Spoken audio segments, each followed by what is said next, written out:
More China.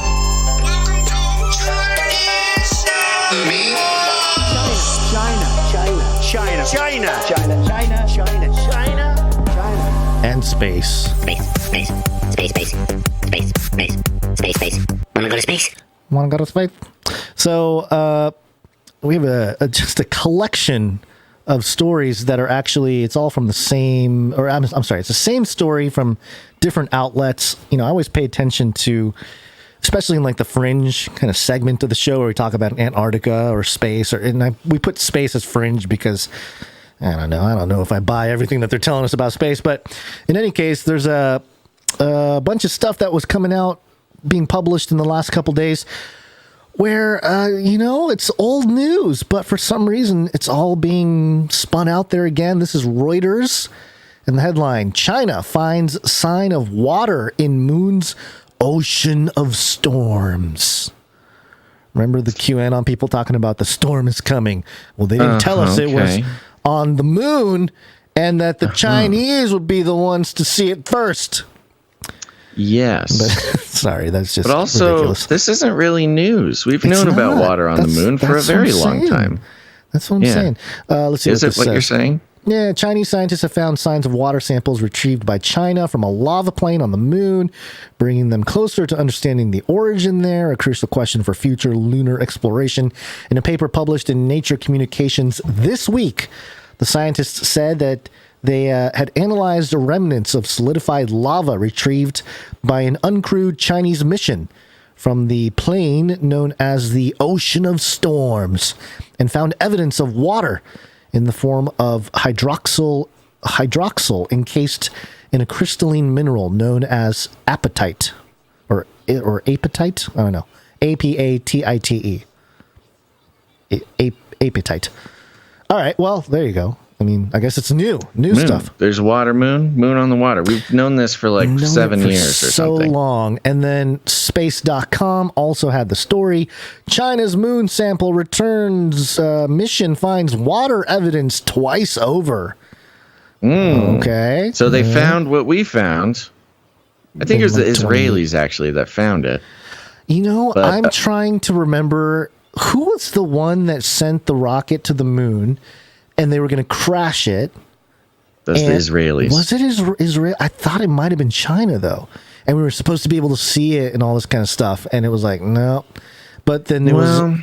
I could be mixing it up. It was the Israelis that crashed something on the moon, and it had a bunch of tardigrades on it. Yeah, that was the tardigrades. But I think the other one earlier was China doing the moon crash thing. And remember, like the moon rang like a bell and all that kind of stuff. Well, that was decades ago that happened. Oh, okay. But okay, yeah, I don't know. Why are we caring that they're finding stuff that we've known about for a very long time? China, come on. Yeah, it was 2014. China's Change-E 5T1 craft, October 2014, crashed into the moon, and that's where they found water. Oh, that's nice of them. Yeah. Okay. Moon water. Okay. So China found it in 2014 as well. Yeah. And everyone's confirming it. All the mainstream outlets, indie.co.uk, space.com, Reuters. What would be the purpose, given what we're seeing with the mainstream media turn on China? What would be the purpose of reporting on all this like China moon stuff?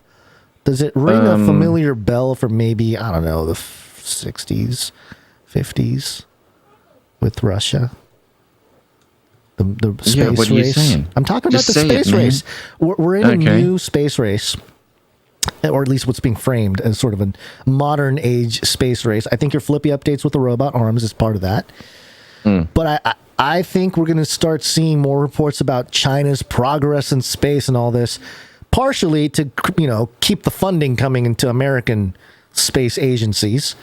But also, we don't know anything about China's government involvement or government curiosities about the so-called unidentified aerial phenomenon that we've been making such a big deal about in the last few weeks and months in the United States, becoming a big thing, congressionally, and, there's a whole group being formed. NASA's forming its own research team and all this kind of stuff. And I'm just curious how much China knows or allegedly knows about all this stuff. And it just seems to me like they are preparing for another type of space race where they're like, look at China. They're finding water on the moon. They're starting to move bases on the moon or whatever. Yeah. And then America's going to have to catch up. We can't have China be the sole, people on the moon. Our proud Freemasons went there in the 1969. We must, claim our land or whatever.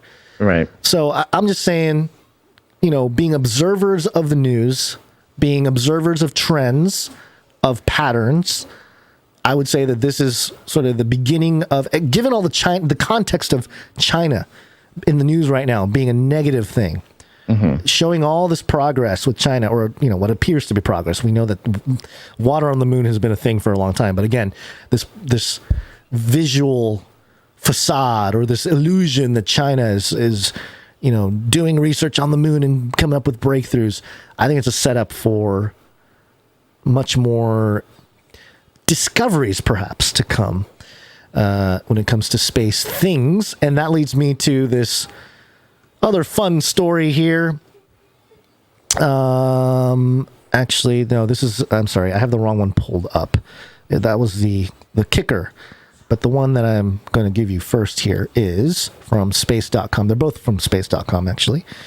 And this one is headlined, Mars rover Perseverance spots shiny silver litter on the red planet.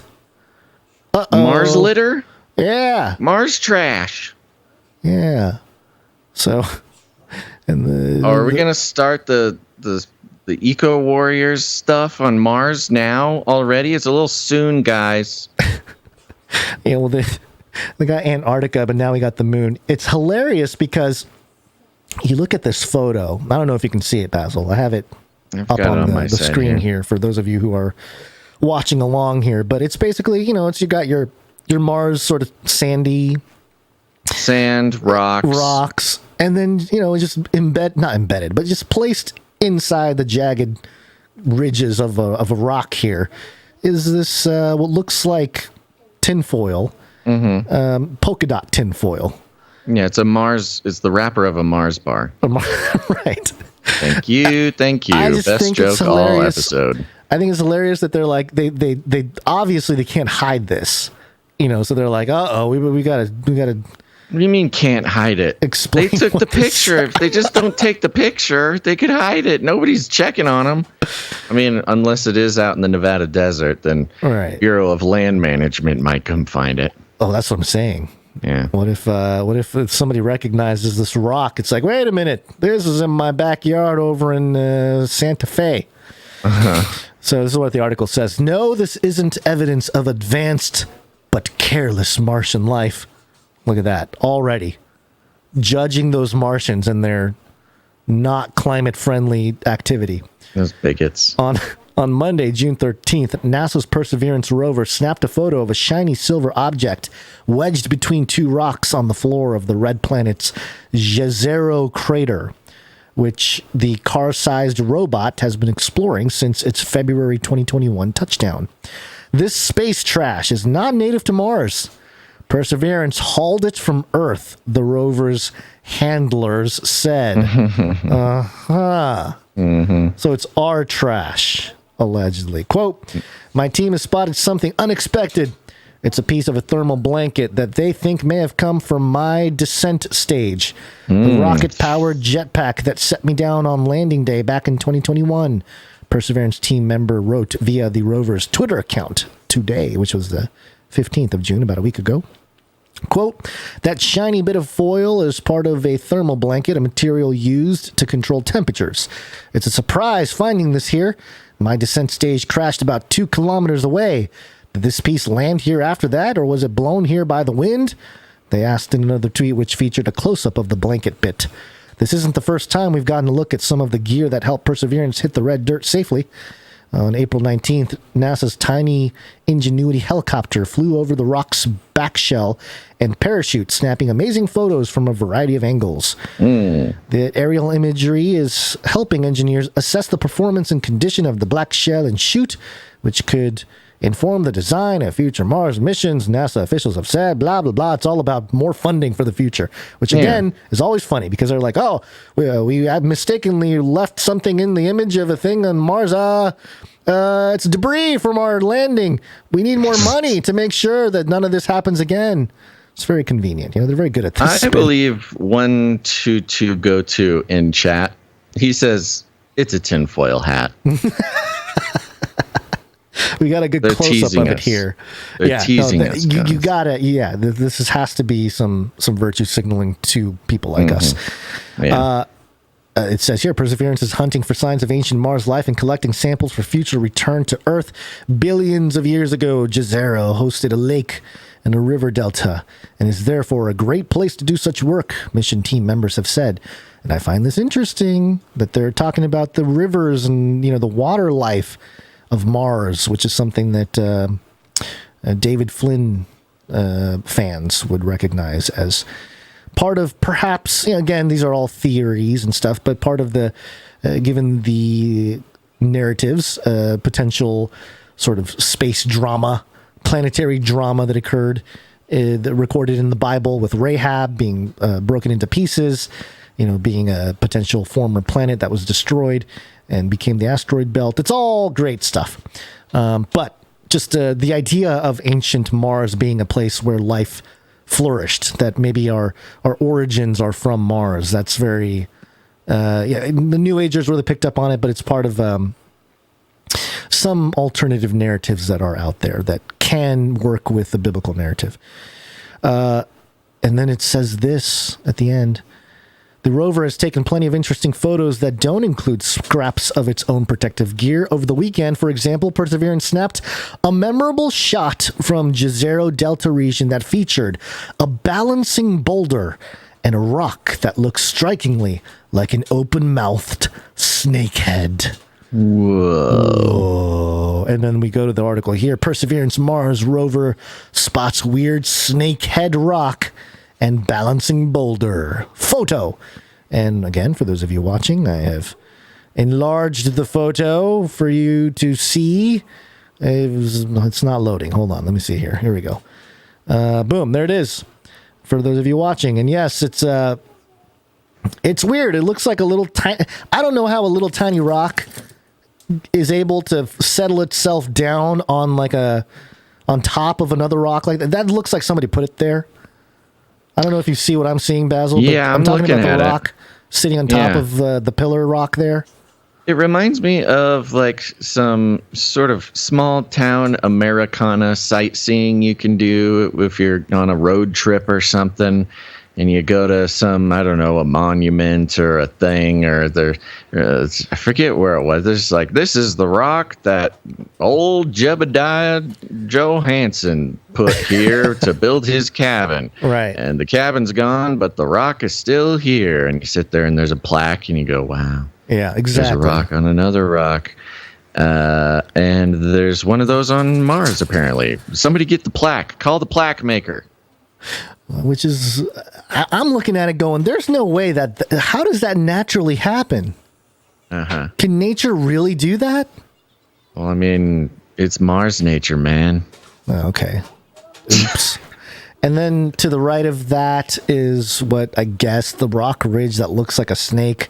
Yeah, it's got a little snake head coming out there. Kind of. I get it. There's definitely Martians up there messing around with those rocks, man. Well, they're just making portraits up there of their own face. Yeah, or they're in just western Wyoming. Either way, with a sepia filter. Yes, that's all Mars landscape is sepia tone Instagram photos. It's western Utah, eastern Nevada, sepia tone. That's it. All right. That's it. Yeah. I'm just saying, man. China. I like it. China and rocks on Mars. They're setting up for the Great Deception. It's the end, folks. Keep an eye on the horizon. It's all going down.